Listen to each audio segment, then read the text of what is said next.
Okay, this will be the seated overhead tricep extension. So in phase 1 and 2, we actually start with the seated version of this, but we'll progress through phase 3 to the standing version. From more advanced core-based exercise, a bigger rock overall, if you will, than the seated version. We start them off seated so they can, not worry about all these elements. And when they're standing up, they have such poor engagement of their posture and awareness in the 3 dimensions that they're going to be flopping all over the place when they do this. So we're going to take all those issues out and work on basic core stability here from the ground up. So weights in the heels. He's got a squat stance here. He can stand up at any time. Go ahead and stand. Okay, now stand about 2 inches off the bench. That's a good gauge to see if they're in a good center of gravity and balance. So good. Got a nice lock back there. Postural position in place.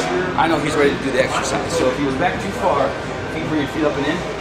And right there. As soon as he grabs the weight, it may look okay, especially if you're giving him like a 10 or 15 pound dumbbell, but don't ever risk that. If they're that weak, and that's all they can do in this exercise anyway, guaranteed it's going to be heavy enough to knock them on their butt. So feet forward again.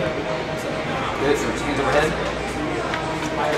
It was not hard to knock him over there. He's a big, strong guy, and that is a good example of what exactly is going to happen to get 1 pound off their center of gravity. So lock in tight, hands overhead.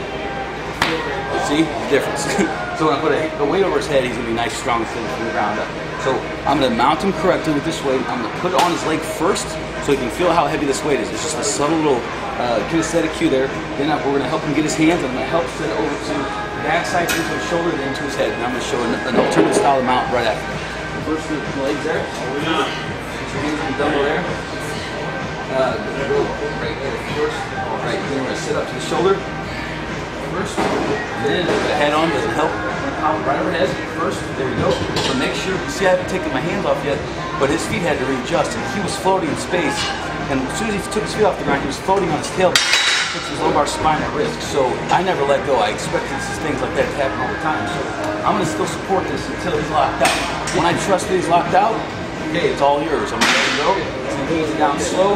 Extend up all the way. Push. Lock it out. Down slow. And in the bottom range, coming to the side. Good. So now you saw he had loose fingers at the top. He got nice and tight all the time. Then bottom right there, I'm going to give him a stopping point. 2.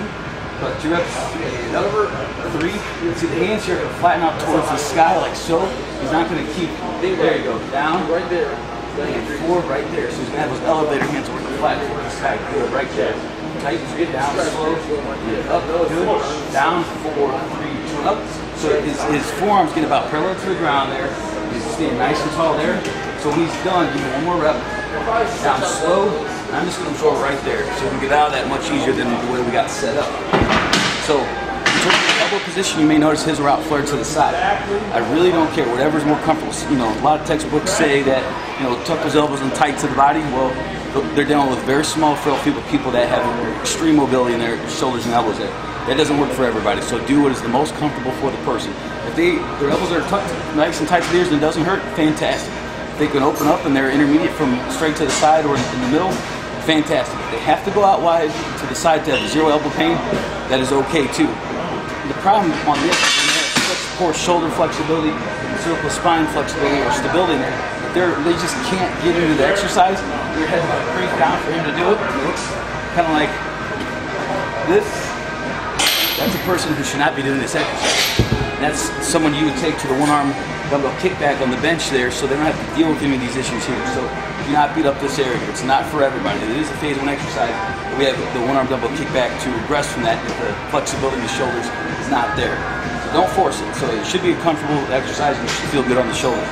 So elbow positions, mount number 1. This is the second version of mounting, and this may work for some people, especially the heavier the weight gets, the more cumbersome the dumbbell is.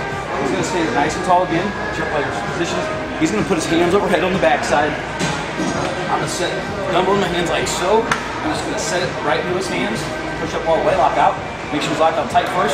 Let him know it's his, then down slow, 4, 3, 2, and up, good. 1, and 4, 3, 2, and up, 2. I'm always right here too. It's nice to be right back here. 3, just in case he loses that arch. Good. Exhale up. 4, tight. Up. 5, 4, 3, 2, and up. 6, 4, 3, 2, and up. 7, good. 4, 3, 8, and down slow. 4, 3, 2, 1. Got it. Nice. Nice, seamless. All he had to do was the work of the actual set. He didn't have to kill himself getting up and down. And next, we'll just go ahead and progress into the standing version of this. So go ahead and stand up.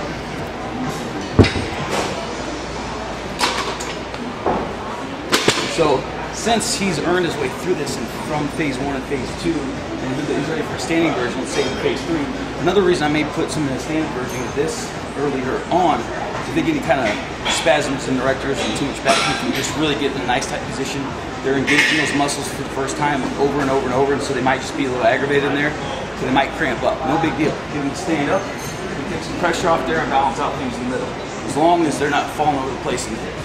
On this one, there's a number of ways to do it. You have them mount up from the front as we did last time. I'm actually going to give it to him from the back side, because that's how I feel most comfortable giving it to him right now. So again, postural position, weights in the heels, nice and tight. He's ready to go weight. Check him out, flap him around, hands per head.